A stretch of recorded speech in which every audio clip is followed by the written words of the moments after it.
योगी आदित्यनाथ खुद आज मैनपुरी में थे। ये तस्वीरें बता रही हैं, यानी मुलायम सिंह यादव के गढ़ में, अखिलेश के गढ़ में योगी पहुंचे। सिर्फ योगी नहीं, करहल की अहमियत समझिए। दूसरी तस्वीर दिखाऊंगा, खुद अमित शाह, बीजेपी के चाणक्य अमित शाह भी करहल में मौजूद थे, जहां से अखिलेश चुनाव लड़ रहे हैं। तीसरी तस्वीर में दिखाऊंगा, और हालात ये हो गए हैं कि पिता पुत्र यानी मुलायम सिंह यादव खुद और अखिलेश यादव करहल पहुंचे प्रचार करने। माना जा रहा था अखिलेश को जरूरत नहीं पड़ेगी प्रचार की, लेकिन सवाल यह है क्या करहल में करंट हाई हो चुका है? देखिए जरा करहल में कैसे एक दूसरे पर शब्द बाण चले हैं। आज बड़े बड़े नेता, बड़े बड़े दिग्गज करहल में थे, ये आपके सामने। सबसे पहले देखिए अखिलेश यादव ने करहल में कहा, मैं यहां आ रहा था, एक और कार्यक्रम दिखा, यानी इशारा अमित शाह की तरफ था। वहां मैदान और कुर्सी भी खाली थी। अखिलेश ने कहा जैसे ही पता चला कि नेताजी आ रहे हैं, वो हेलीकॉप्टर लेकर उड़ गए। वोट डालने वाले नहीं मिलेंगे उन्हें, ये अखिलेश यादव कह रहे हैं। बीजेपी के बूथों पर भूत नाचेंगे, ये अखिलेश ने हमला किया। लेकिन उस पर अमित शाह जो खुद करहल में थे, उन्होंने क्या कहा? अमित शाह ने कहा 300 सीट का काम एक सीट से होगा। यानी अमित शाह ने कहा जो 300 सीटें मुझे जीतनी है यूपी में, उसका काम एक सीट से हो जाएगा, करहल की सीट से। करहल में कमल खिला दीजिए, अमित शाह ने कहा। पूरे उत्तर प्रदेश से एसपी साफ हो जाएगी, अमित शाह ने कहा। अखिलेश ने कहा था 10 मार्च को आऊंगा, छठे ही दिन मैदान में आ गए। यानी अमित शाह ने हमला किया। अखिलेश ने कहा था कि अब वो प्रचार के लिए नहीं आएंगे, सीधे नतीजों पर 10 मार्च को आएंगे। लेकिन अखिलेश को भी करहल आना पड़ गया, कड़ी धूप में नेताजी को भी उतारना पड़ गया। यानी हमला मुलायम सिंह यादव पर कि अखिलेश तो आया है, मुलायम सिंह यादव को भी लाना पड़ गया। हालात इतनी टाइट हो गई है। आगाज ऐसा है तो अंजाम कैसा होगा? अमित शाह ने हमला किया। अब देखिए जरा, योगी आदित्यनाथ भी मुलायम के गढ़ मैनपुरी में थे। योगी ने कहा नाम समाजवादी, काम तमंचावादी और सोच परिवारवादी है। योगी ने कहा मूल मकसद अपराधियों को संरक्षण देना है, परिवार के कल्याण के बारे में सोचते हैं। यानी अखिलेश परिवार के अलावा नहीं सोचते। दिन में विस्फोट पहले होते थे और रात में डकैती होती थी। योगी ने अखिलेश सरकार पर हमला किया। माफिया को किसी का डर नहीं था अखिलेश राज में। बुलडोजर की बात तो अखिलेश बेचैन हो जाते हैं। योगी ने कहा जब आप बुलडोजर की बात करेंगे तो अखिलेश बेचैन हो जाते हैं। योगी ने हमला किया। ये अब आपको सुनवाते हैं हम जरा। करहल में तपिश और तापमान और तेजी से बढ़ रहा है जब बड़े बड़े सियासी दल पहुंच रहे हैं। यानी करहल की जो लड़ाई है वो और दिलचस्प और चुनौतीपूर्ण हो गई। देखिए जरा रिपोर्ट।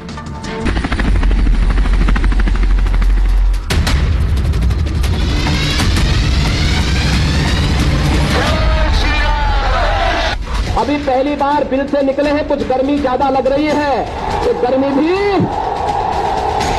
10 मार्च के बाद शांत करवा देंगे, फिर से शांत करवा देंगे। गर्मी निकालने वालों की भाप निकल जाएगी और इनका धुआं उड़ा देंगे इस बार के लोग। भूत दिखाई देंगे, भूत। कोई भूत पे आने वाला नहीं है। कौन किसकी गर्मी निकालेगा ये तो 10 मार्च की तारीख तय करेगी। दंगाइयों को फिर ले जाकर के शक्ति लगवा करके किसी थाने के सामने नाक रगड़वाएंगे फिर से। लेकिन गर्मी उतारने और निकालने की लड़ाई ने करहल की तपिश जरूर बढ़ा दी है। बीजेपी ने अखिलेश के खिलाफ मोदी के मंत्री एसपी बघेल को उतारकर करहल का करंट हाई कर दिया है। यही वजह है योगी खुद मैनपुरी में थे तो अखिलेश पिता मुलायम के साथ करहल में वोट मांग रहे थे। इनकी सरकार में जातियों का झगड़ा लगाने का काम किया, इसलिए मुझे भरोसा है कि ये चुनाव भाईचारे का चुनाव है। क्योंकि वे तमंचावादी थे, नाम समाजवादी, काम तमंचावादी, सोच परिवारवादी, यही तो होता था। उनसे आप कोई उम्मीद करते हैं क्या? 2017 के पहले यही होता था। बीजेपी ने भी पूरी ताकत झोंक दी है। अरे करहल में कमल खिला दे, पूरे यूपी में सपा का टुकड़ा साफ होगा। खुद बीजेपी के चाणक्य अमित शाह ने करहल को नाक की लड़ाई बना दिया है। केवल आप वोट डाल दोगे तो उत्तर प्रदेश की सबसे बड़ी जीत करहल की जनता समाजवादी पार्टी को दिलाएगी। आज हर वर्ग आपके साथ है। साकी समाज, बघेल समाज, बातम समाज, निषाद समाज, कोई समाज ऐसा नहीं जो आपके साथ ना हो। 300 सीटों का काम अकेला करहल पर पैदा करोगे ना? कमल के निशान पर बटन दबाओगे, दोनों को प्रचंड बहुमत से जिताओगे, योगी जी को मुख्यमंत्री बनाओगे। बड़े नेता करहल की दौड़ लगा रहे हैं, यानी ये दंगल भी आसान नहीं है। इस बीच अखिलेश यादव उत्तर प्रदेश पुलिस को धमकाने वाले बयान के बाद घिर गए हैं। पुलिस वालों, पुलिस पुलिस पुलिस पुलिस वालों, क्यों कर रहे हो ये तमाशा? तुमसे ज्यादा बदतमीज कुछ नहीं हो सकता। क्यों ऐसा कर रहे हो भाई? जो लोग अपनी हार को टालना चाहते हैं फिलहाल के लिए, ये चुनाव ना हो, वो भारतीय जनता पार्टी कैंडिडेट की हत्या कराना चाहते हैं। तो आपने देख लिया करहल का माहौल कितना गर्म हो चुका है। अखिलेश यादव को शिकस्त देने के लिए योगी आदित्यनाथ मैदान में है, खुद अमित शाह मैदान में थे, लेकिन करहल की लड़ाई में दरअसल एक तरफ बेटा है, दूसरी तरफ शिष्य है। एक तरफ मुलायम सिंह का बेटा है तो दूसरी तरफ मुलायम सिंह के शिष्य हैं। ये मैं आपको ग्राफिक्स के जरिए दिखा रहा हूं, एलबैंड हटाऊंगा। अखिलेश पहली बार विधानसभा चुनाव लड़ रहे हैं। जी हां, अखिलेश पहली बार विधानसभा चुनाव लड़ रहे हैं। बघेल 5 बार लोकसभा सांसद रहे हैं। अखिलेश मुलायम सिंह के बेटे हैं और एसपी बघेल मुलायम के राजनीतिक शिष्य हैं। अखिलेश सैनिक स्कूल में पढ़े हैं और बघेल यूपी पुलिस में सब इंस्पेक्टर रहे हैं। 2009 में आपको बताऊं अखिलेश लोकसभा उपचुनाव लड़े हैं और 2009 में एसपी बघेल समाजवादी पार्टी छोड़कर बीएसपी में आ गए। एलबैंड हटाऊंगा। अखिलेश ने फिरोजाबाद से चुनाव लड़ा है और बघेल जब अखिलेश ने फिरोजाबाद से चुनाव लड़ा तो बघेल बीएसपी के टिकट से मैदान में उतरे। अभी यानी दोनों आमने सामने रह चुके हैं। पहले अखिलेश 67,000 वोट से जीते थे और बघेल चुनाव में तीसरे नंबर पर रहे थे जब उन्होंने बीएसपी से चुनाव लड़ा था फिरोजाबाद में। 2012 में अखिलेश पहली बार सीएम बने और 2017 में बघेल योगी सरकार में मंत्री बने। 2019 में अखिलेश आजमगढ़ से सांसद बने तो 2019 में बघेल आगरा से बीजेपी के सांसद बने। 2021 में अखिलेश एसपी का सीएम चेहरा थे तो 2021 में बघेल मोदी सरकार में मंत्री बने। और अखिलेश को इसको एलबैंड हटाएंगे। अखिलेश की चल संपत्ति के बारे में आपको बताऊं तो 13 करोड़ 31 लाख चल संपत्ति है।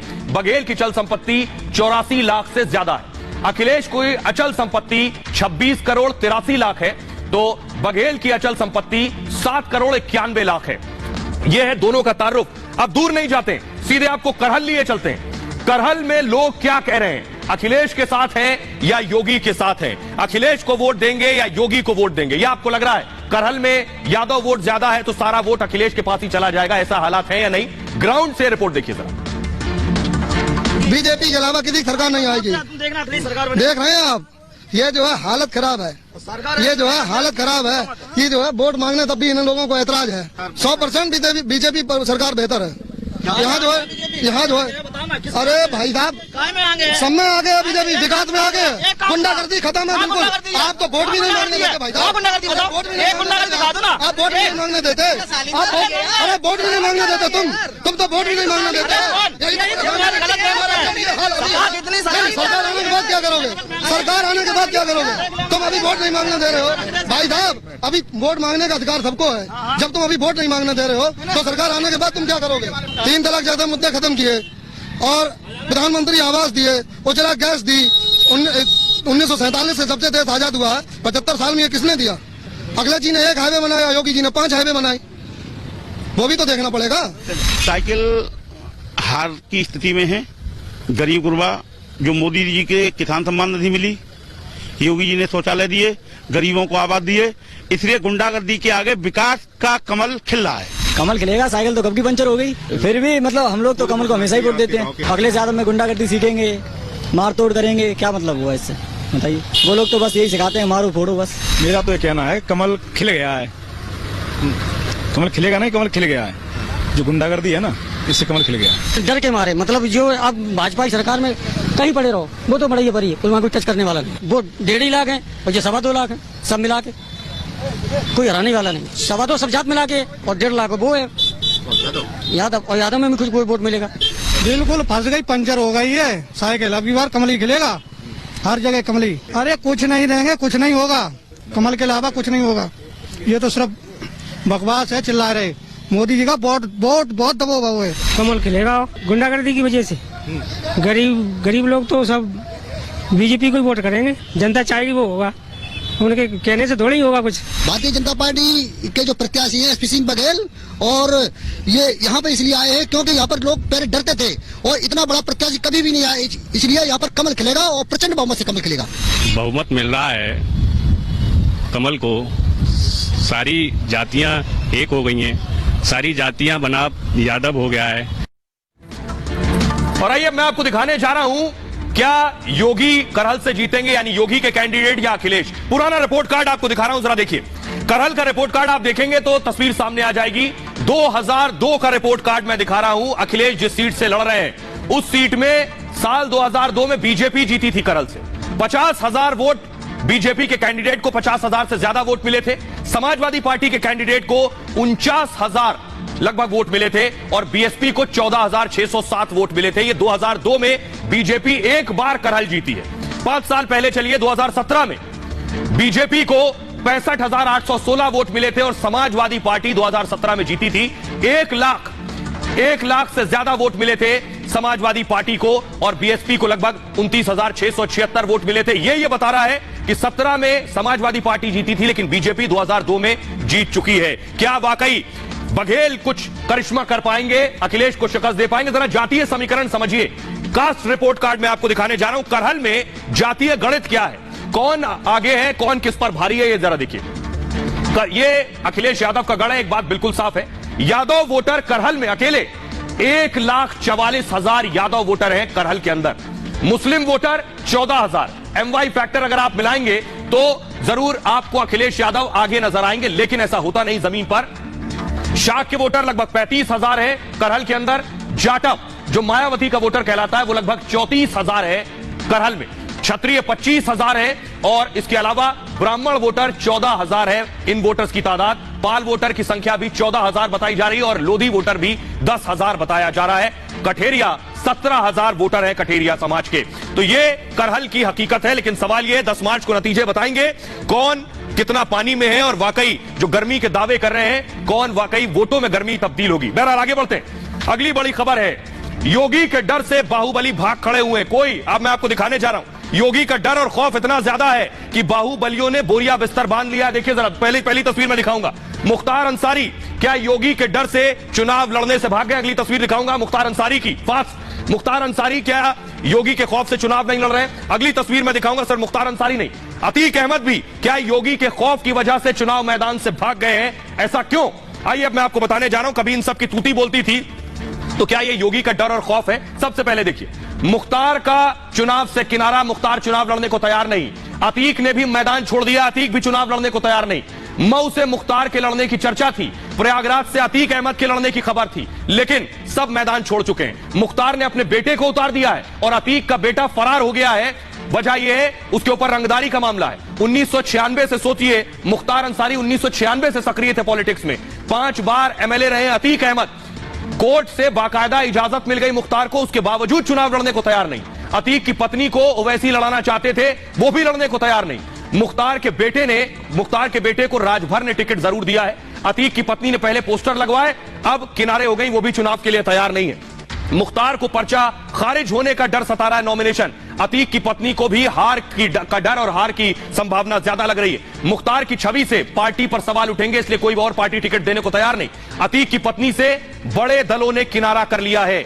मुख्तार के बारे में बताऊं, मुख्तार की छवि से उनकी हार मुमकिन थी, इसलिए वो लड़ने को तैयार नहीं। अतीक के 2 बेटे हैं, दोनों फरार चल रहे हैं, इसलिए लड़ने वाले नहीं है। और वजह क्या है, आइए आपको बताता हूं कि आखिर क्यों नहीं ये लोग लड़ने को तैयार है। क्या योगी का डर है? वजह एक ये भी है, योगी ने देखिए मुख्तार की संपत्ति पर बुलडोजर चलाया। पहली तस्वीर में आपको दिखा रहा हूं, अगली तस्वीर में आपको दिखाऊंगा अतीक की संपत्ति पर भी योगी का बुलडोजर कुछ इसी तरह से चला। अगली तस्वीर दिखाइए, मुख्तार की तस्वीर, मुख्तार की कुछ और संपत्तियों पर बुलडोजर चला है, ये वो तस्वीर देख रहे हैं। एक और तस्वीर में दिखाऊंगा, यानी इनकी जो संपत्तियां थी उस पर चुन चुनकर योगी ने बुलडोजर चलाया है, क्योंकि इनका जो साम्राज्य था वो पूरा साम्राज्य योगी ने मिटा दिया है। और साम्राज्य नहीं है तो आखिर चुनाव कैसे जीतेंगे, बड़ा सवाल यह, क्योंकि इनका साम्राज्य होता था, इनके गुर्गे होते थे, इनके पास संपत्ति होती थी, योगी ने सब खत्म कर दी। अब ताकत ही नहीं बची है तो चुनाव कैसे जीते? सबसे पहले देखिए अतीक को जरा, 326 करोड़ की संपत्ति जब्त कर ली योगी ने, पैसा नहीं बचा। 89 गुर्गे जो इनके लिए काम करते थे उन पर कार्रवाई की है, 60 गुर्गों के लाइसेंस निरस्त कर दिए हैं। अब इनका वो रसूख बाहुबल नहीं रहा। सदस्यों पर 21 मुकदमे दर्ज किए हैं, परिवार के सदस्यों पर 9 गुर्गों को जेल भेज दिया है, इसलिए अब इनके पास कुछ नहीं है चुनाव लड़ने। 11 के खिलाफ गुंडा एक्ट में कार्रवाई की गई है। मुख्तार देखिए क्यों चुनाव लड़ने को तैयार नहीं। 365 करोड़ की संपत्ति मुख्तार की जब्त कर ली गई, 41 करोड़ की अवैध कमाई बंद हो गई पूरी तरह से, पैसा नहीं है, चुनाव कैसे लड़ें? 50 से ज्यादा मुकदमे इन पर दर्ज हो चुके हैं, 200 से ज्यादा गुर्गे इनके गिरफ्तार करके जेल में भर दिए गए, 110 गुर्गों पर गुंडा गैंगस्टर एक्ट लगा दिया गया है और 122 हथियारों के लाइसेंस रद्द कर दिए गए। बेटों की 5 करोड़ की संपत्ति जब्त की गई है। यह वजह है कि अब इनकी वो ताकत बची नहीं, इसलिए ये लड़ने को तैयार नहीं है चुनाव। बहरहाल आगे बढ़ते हैं। आज की एक और बड़ी खबर है, पंजाब चुनाव में मोदी फैक्टर। प्रधानमंत्री नरेंद्र मोदी पूरे पंजाब के मूड में आ गए चुनाव के। आज प्रधानमंत्री पंजाब में थे, अबोहर में रैली कर रहे थे। आज पंजाब में बड़ी रैलियां थी। प्रधानमंत्री ने क्या कहा आपको बताएंगे, लेकिन दूसरी तस्वीर दिखाऊं। राहुल प्रियंका भी पंजाब के चुनाव में कूद चुके हैं। राहुल आज आपको बताऊं फतेहगढ़ साहिब में थे और प्रियंका वाड्रा पठानकोट में रैली कर रही थी। तीसरी तस्वीर में दिखाऊंगा, अरविंद केजरीवाल भी 20 तारीख को पंजाब में चुनाव है। अरविंद केजरीवाल फतेहगढ़ चूड़िया में प्रचार कर रहे थे। लेकिन प्रधानमंत्री नरेंद्र मोदी ने आज कैसे, जो चन्नी ने भैया पर बयान दिया था यूपी और बिहार वालों पर, प्रधानमंत्री ने कैसे उस पर हमला किया, ये आपको बताने जा रहे हैं। देखिए जरा, चन्नी ने कहा था यूपी बिहार के भैया को पंजाब में घुसने नहीं देंगे। प्रधानमंत्री ने कहा भूलिए मत, संत रविदास उत्तर प्रदेश के थे तो निकाल दोगे उन्हें। प्रधानमंत्री ने कहा गुरु गोविंद सिंह जी का जन्म बिहार के पटना में हुआ था। पंजाब के हर गांव में यूपी बिहार के भाई हैं। प्रधानमंत्री ने कहा कांग्रेस संतों का अपमान कर रही है। प्रियंका की ताली पर भी प्रधानमंत्री मोदी ने सवाल उठाए। आइए आपको सुनवाने जा रहे हैं प्रधानमंत्री ने कैसे चन्नी के उस बयान पर घेरा है, और ऐसा घेरा है कि प्रियंका वाड्रा को सामने आना पड़ा सफाई देने के लिए। सुनिए जरा।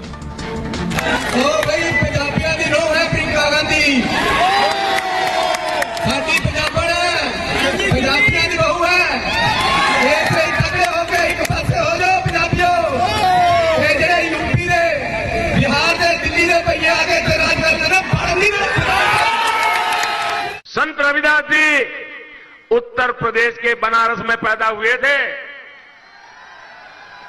काशी में पैदा हुए थे, और आप कहते हो उत्तर प्रदेश के भाइयों को घुसने नहीं दोगे, तो क्या आप संत रविदास जी को भी निकाल दोगे? क्या संत रविदास जी के नाम को मिटा दोगे?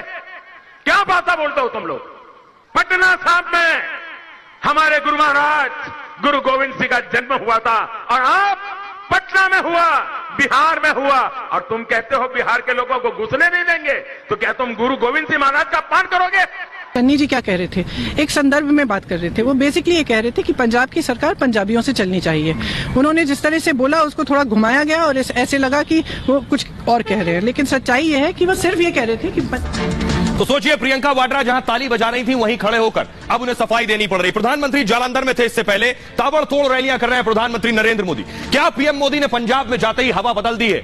सुनिए जरा पंजाब के लोग क्या कह रहे हैं, सुनिए। भाई मोदी जी बड़ी देर, भाई मोदी जी तेरी रात के फूल वाले। केजरीवाल की सरकार यहाँ नहीं बनेगी मैडम। हम घर महीना हो गया हम डोर टू डोर जा रहे हैं। यहाँ के लोग कह रहे हैं कि जो भगवान राम को लाए हम उनको लाएंगे। तो यहाँ पर जो अबोहर के अंदर जो बीजेपी का गढ़ है, यहाँ सभी भगवान राम के पुजारी हैं, भक्त हैं, सनातन धर्म से जुड़े लोग कहते हैं हम भारतीय जनता पार्टी के अलावा किसी को वोट नहीं देंगे। मोदी आ रहा है, गेम पलटेगी। मोदी आ रहा है, गेम पलटेगी। जो एक इमेज बनी हुई थी ना, वो इमेज पलटेगी। पंजाबी लोगों का विकास सिर्फ मोदी जी कर सकते हैं और कोई नहीं कर सकता। पंजाबी लोगों का विकास है तो मोदी जी ने किया, मोदी जी कर सकते हैं।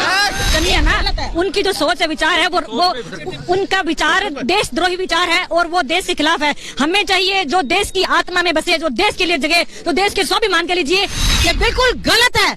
क्यों नहीं आने देंगे? बिहार वालों को आने देंगे, और वो कहते हैं कि नहीं आने देंगे, तो हम ऐसे आदमी को लेके आएंगे साथ जो बिहार वालों को ठुकराए, जिसमें हमारे गुरु गोविंद सिंह जी आ जाते हैं। कांग्रेस हमेशा ही बांटने की बात करती है। राहुल गांधी को तो बिल्कुल भी मेहनत नहीं है, कैसे बोला, और उसके बाद चन्नी ले उसको ले, सिद्धू को ले आए, उसको तो बिल्कुल भी नहीं है। ये कभी भी नहीं आएंगी पार्टी। ये तो बिल्कुल गलत बात है जी उनकी, कि जो उन्होंने ये कहा यूपी बिहार के जो यहाँ आए हुए हैं पंजाब में, उन्हें यहाँ रहने नहीं देंगे। ऐसे तो वो खालिस्तान बनाना चाहते हैं। चन्नी जी जरूर जाएंगे, क्योंकि कांग्रेस जो है हमेशा से ही बंटवारे के पीछे ही रही है कि इसको बांट दो, उसको बांट दो। चन्नी जो मुख्यमंत्री पंजाब है, सबसे पहले उनको खुद ही नहीं पता होता मैं क्या बोल रहा हूँ। अभी उन्होंने यूपी और बिहार के लोगों के बारे में कितना बोला है। तो ये प्रियंका गांधी साथ में थी, ताली बजा रही थी। मैं कहता हूँ इन लोगों को खाली पंजाब में वोट लेने या यूपी में भी लेने हैं। बीजेपी मोदी के साथ पूरा पंजाब खड़ा है, लेकिन जो भारत में है वो पूरे देश का नागरिक है। लेकिन अगर इनकी गंदी सोच हमें पता लग रही है, तो मैं ये पंजाब और भारत के देशवासियों को बेनती करूंगा, रिक्वेस्ट करूंगा कि कृपया इनको वोट ना दें।